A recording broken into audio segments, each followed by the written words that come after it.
సోమశేఖర్ గారు మీరు చెప్పండి. బేసిక్‌గా ఇప్పుడు జీబీఎస్ వైరస్ వ్యాప్తి ఉంది కదా! సో ఎవరికి ఎక్కువ ఇంపాక్ట్ చెందే అవకాశం ఉందంటే ఇది ఎలా వ్యాప్తి చెందే అవకాశం ఉంది? సోమశేఖర్ గారు. First I want to make one thing clear అండి. చెప్పండి. జీబీఎస్ అనేది వైరస్ కాదు. First thing, GBs is not a virus. GBs అనేది గులియన్ బ్యారీ సిండ్రోమ్. అది ఒక డిసీజ్ ప్రాసెస్. ఈ డిసీజ్ అనేది ఒక 4 నుంచి 6 వారాల ముందు ఏదన్నా వైరల్ కానీ బ్యాక్టీరియల్ ఇన్ఫెక్షన్ కానీ మనకు వస్తే, అది రెస్పిరేటరీ ట్రాక్ట్ ఇన్ఫెక్షన్ అవ్వచ్చు, దగ్గు, జలుబు, ఫ్లెమ్ ఇలా వచ్చే అవకాశము. లేదంటే అంతకు ముందు మనకి ఏదన్నా గ్యాస్ట్రో ఇంటెస్టైనల్ ఇన్ఫెక్షన్ అంటే లూజ్ మోషన్స్ కానీ, డయేరియా కానీ, జనరల్ గా ఫుడ్ పాయిజనింగ్ కానీ అయితే 4 నుంచి 6 వారాల క్రితము ఇన్ఫెక్షన్ వస్తుంది. దాని యొక్క మేనిఫెస్టేషను మనకి గులియన్ బ్యారీ సిండ్రోమ్ అనేది వచ్చే అవకాశం ఉంటుంది. సో గులియన్ బ్యారీ సిండ్రోమ్ అనేది ఒక వైరస్ ఇన్ఫెక్షన్ వల్ల వచ్చింది కాదు. అది ఏ ఇన్ఫెక్షన్ అయినా సరే 4 నుంచి 6 వారాల క్రితం మనకు వస్తే దానివల్ల మన ఇమ్యూనిటీ తేడాగా ఉండి ఆ ఇమ్యూనిటీ నర్వస్ సిస్టమ్ మీద వర్క్ చేసి దానివల్ల వచ్చే ప్రాబ్లంనే గులియన్ బ్యారీ సిండ్రోమ్ అంటారు. సో ఇది కోవిడ్ కి దీనికి సంబంధం లేదు. కోవిడ్ లాంటి వైరసెస్ కానీ, క్యాంపెలోబాక్టర్ జుజునై, ఈ మధ్య మొన్న పూణేలో వచ్చిన ఇన్ఫెక్షన్స్ అందరినీ వాళ్ళు టెస్ట్ చేస్తే 30% మందికి క్యాంపెలోబాక్టర్ జుజునై అని ఒక బ్యాక్టీరియల్ ఇన్ఫెక్షన్ ఉంది. వాళ్ళకి ఇంతకు ముందు డయేరియా అలాగే ఇన్ఫెక్షన్స్ వచ్చి వాళ్ళకి క్యాంపెలోబాక్టర్ జుజునై అనే బ్యాక్టీరియల్ ఇన్ఫెక్షన్.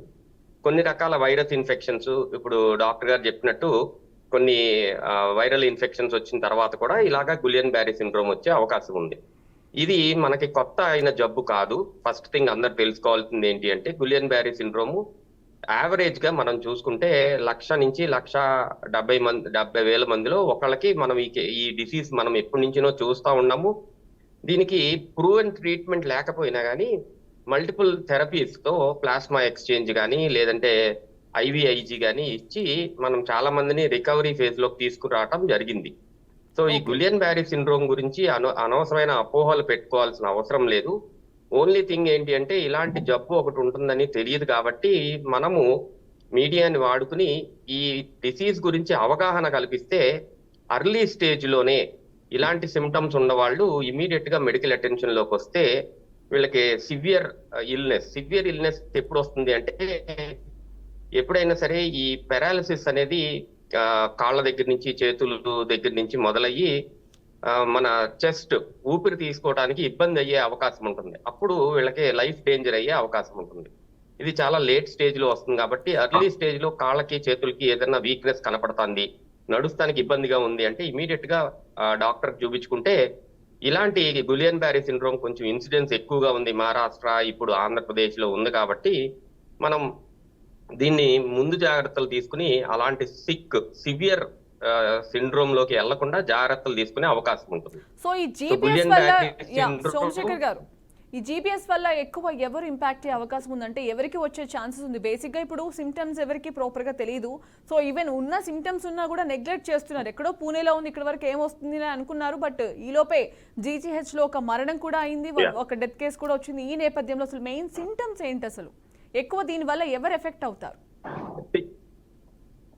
ముఖ్యంగా ఏ వయసులో అయిన వాళ్ళకైనా సరే ఈ గులియన్ బ్యారీ సిండ్రోమ్ వచ్చే అవకాశం ఉంటుంది. బట్ మెజారిటీ మనం మేల్స్ లో ఎక్కువ చూస్తామండి, ఫీమేల్స్ కన్నా. అండ్ ఒక 4 to 6 వీక్స్ ముందు ఏదన్నా జ్వరం కానీ, కడుపులో నొప్పి కానీ, లూజ్ మోషన్స్ కానీ, దగ్గు, జలుబు ఇలా వచ్చి తగ్గిపోయిన తర్వాత ఎవరికైనా సరే కాళ్ళల్లో కానీ చేతుల్లో కానీ వీక్నెస్, కొంచెం కాళ్ళు, అరికాళ్ళు, అరిచేతులు మంటలు రావటం, నడుస్తుంటే కొంచెం తేడాగా అనిపిస్తాం, వీక్ గా అనిపిస్తాం, మెట్లు ఎక్కుదానికి వీక్ గా అనిపిస్తాం, ఇలాంటి సిమ్టమ్స్ ఉన్న వాళ్ళు ఎవరైనా సరే డెఫినెట్ గా ఇమీడియట్ గా న్యూరాలజిస్ట్ కి, జనరల్ ఫిజిషియన్ కి చూపించుకోవాల్సిన అవసరం ఉంటుంది. ఇప్పుడు ఈ incidence of Guillain Barry syndrome ఎక్కువైంది కాబట్టి మనం ఈ జాగ్రత్తలు తీసుకుంటే సరిపోతుంది. ఓకే. సో రాజేష్ గారు, అన్నిటికన్నా ముఖ్యమైనది ఏంటి అంటే, చెప్పండి. ఇక్కడ క్యాంపెలోబాక్టర్ జుజునై అనే ఇన్ఫెక్షన్ ని మనం చాలా మంది పేషెంట్స్ నుంచి ఎక్స్ట్రాక్ట్ చేస్తాం జరిగింది. ఈ క్యాంపెలోబాక్టర్ జుజునై అనే ఇన్ఫెక్షన్ అనేది కలుషితమైన ఆహారము, నీరు. మోస్ట్ ఇంపార్టెంట్లీ ఈ క్యాంపెలోబాక్టర్ జుజునై అనేది మనుషులకి రావడానికి ముఖ్యమైన కారణము ఇది బర్డ్స్ ఇంటెస్టైన్ లో ఉంటుంది. సో దీని గురించి ప్రతి ఒక్కళ్ళు కొంచెం జాగ్రత్త తీసుకుని నాన్ వెజిటేరియన్, అందులో స్పెసిఫిక్ గా చికెన్ తినేవాళ్ళు ఈ చికెన్ ని సరిగ్గా ఉడకకుండా కాకుండా complete we should be cooking it around 100 degrees Celsius. Okay. అలా కుక్ చేసుకుంటే ఈ బ్యాక్టీరియా తగ్గిపోయే అవకాశం ఉంటుంది. ఈ జాగ్రత్తలు అందరు తీసుకుంటే మంచిది. ఓకే.